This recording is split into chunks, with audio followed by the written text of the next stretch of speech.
Good afternoon again, everyone. It's January the 26th, 2024. Again, as you can see from my previous video, we got disrupted in the middle of it, and you can see even I get frustrated because I'm filming Julie, and all of a sudden my screen shows up something else, and I almost dropped the phone, and I didn't want to lose Julie at the same time. And but this person who interrupted us, Julie and I both know her. She's one of another senior that I know who's been helping Julie and I. And this is from the Lower Town Association that interrupted us. But then I got a little sidetracked because of it. So I didn't get all the information out that I wanted to get out from what Julie was saying, because both Julie and I know Sarah.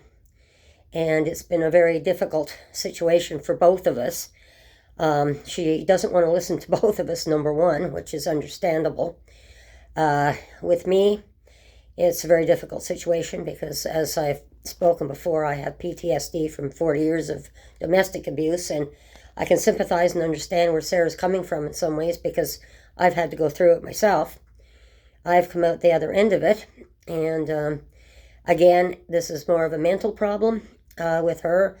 With my problem of PTSD, it's a bit mental, but it's not the same thing. It's trauma that causes this. It's not like my brain has been not wired properly in the first place. It's traumatic things that have happened to me throughout my life, but I've learned to live with it, and I'm fine now. But it's very difficult to me when I sometimes am forced to look back on where I've been, and I understand, like, just for an example, they don't want to let you go. They want to follow you wherever you go. And in one case, I remember meeting up with Sarah last fall, and the last time I saw her was probably in November, because by December I'd gotten quite sick, and then everyone knows the story from there. But it's been a difficult time, and one of the last times I saw her, her boyfriend, the one we're talking about, was standing right there. She came up to me, and she was upset because she was afraid I didn't want to exactly talk to her. And I said, well, if you're not going to listen to me, it's pretty hard to talk to someone that doesn't want to listen. And she was upset because Julie wasn't talking to her for a little bit either. And I said, well, Julie and I are very upset. You've made a really bad choice with this man. He's going to use you. And I tried to whisper that to her so he wouldn't hear from where he was sitting. But again, you can't make someone's choice. And when I know I was in the situation too, it was pretty hard, because when you're on the inside trying to look out, you can't see what's going on really. It's when those around you who realize and understand things that are looking from the outside in that can actually see what's going on. And it took me a long time to get free from my position. But today I'm in such a much better position. But with Sarah, I know Sarah. And she never did drugs. Now Julie's saying she's doing the crack. What they do, and what we're seeing as well from what I've been told, is that he came in first, wanted a place, didn't want to live at the shelter at the Shepherds. But now Julie is apparently telling me that there's 2 other girls from the Shepherds that have got her on the drugs as well, and they're coming back and forth as well from her apartment. And that's not good. And they're just dealing, and I don't know if actually they're dealing in there, but they're definitely smoking up. And suddenly she was complaining to me last fall about he was making her get rid of her 3 cats that she had after she lost the cat that died, that ended up in the freezer. And we just got that straightened out with her. And then another time I ran into her in the fall, both Julie and I can confirm this because this is first-hand information, it's not second-hand information, were that her doctor was trying to change her medication. She was upset, she couldn't sleep, and I can understand, and the medications were not working. And she was very, very much afraid that apparently the doctor had told her that if she couldn't get her medication straightened out, that he was probably going to hospitalize her. So now I'm sure that she's told that to her boyfriend. So that could have been a very easy thing to slip the drugs in there on her, because now she's telling Julie she feels so great on the drugs, and that she's taking, and she's happier on the drugs. And apparently these two girls also from the Shepherds brought in these 3 cats, I think, from what Julie was explaining to me, to try and keep her happy. And Julie was also expressing another thing that is very frightening, is now they've got hold of her bank card with a PIN number, and she's apparently being persuaded to hand her card around so they can have access to her bank account as well. So this is a very difficult situation, and even trying to get help for my second husband with all the uproar was very, very difficult for me to go through. And how do you get out of a situation like that? I don't have all the answers. I'm just glad I'm out of it, but I can, after being through it and having been finally expressed and told what abuse is, I understand what abuse is now. And of course, at 20 years old, when I married my first husband, I just came outside from home, from my parents' home, right into the world. And of course, I didn't have any experience in the world. And this has kind of happened to Sarah at the same time. When I first met her, like I said, she was in the food court. She was happily cleaning up the tables and dumping them trash into the trash cans. And so then after, I'd see her off and on, and then she finally said she didn't know where she was going to go or what she was going to do because she was in her mom's home. And then, of course, with the mental health care, her mom was caring for her. So suddenly, here she is all on her own. So there I am at 20. Well, I'm out of the house. I'm married, but I have a partner, at least.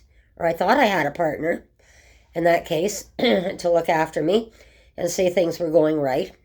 And things were very, very different back in the early 70s, for sure. But today, this is a really hard thing for Sarah because she had to look after herself. And, you know, even she talked to me about, oh, I'm going to a sewing class. She was so excited at the beginning of the fall. And she expressed that to me, too. And I said, that's great, Sarah. How wonderful. Go for a sewing course. You know, this is going to be great for you. You know, it'll help you meet friends, better friends that are down here, because you aren't picking up very many good friends down here. And of course, these friends now, she's telling Julie, from what I understand, that all these people from the shelter are her friends. And Julie's saying, no, they're not your friends. They're using you. But she doesn't seem to have the mental capacity to understand what's happening. And she's in worse shape than I was because, like I said, it took me time, even when I was in that abusive situation, that I was being talked about what abuse was. And I was starting to understand at the time, looking from the inside out, I was getting abused. But at the same time, one of the biggest things is your children. And as I explained on getting jobs and my son going to that job interview as a stick welder and ended up, he couldn't get a job because of a MIG welder. And he went back to the adult high school. And we were only about a 7-minute walk from the school. And he was trying to get that degree. And I was hoping to hang on to everything long enough for him to at least leave the nest and have a chance in life. But that didn't happen because of what my husband did, and my daughter felt it was necessary to go to the police, so everything blew up. At that time, it's the only way to express it.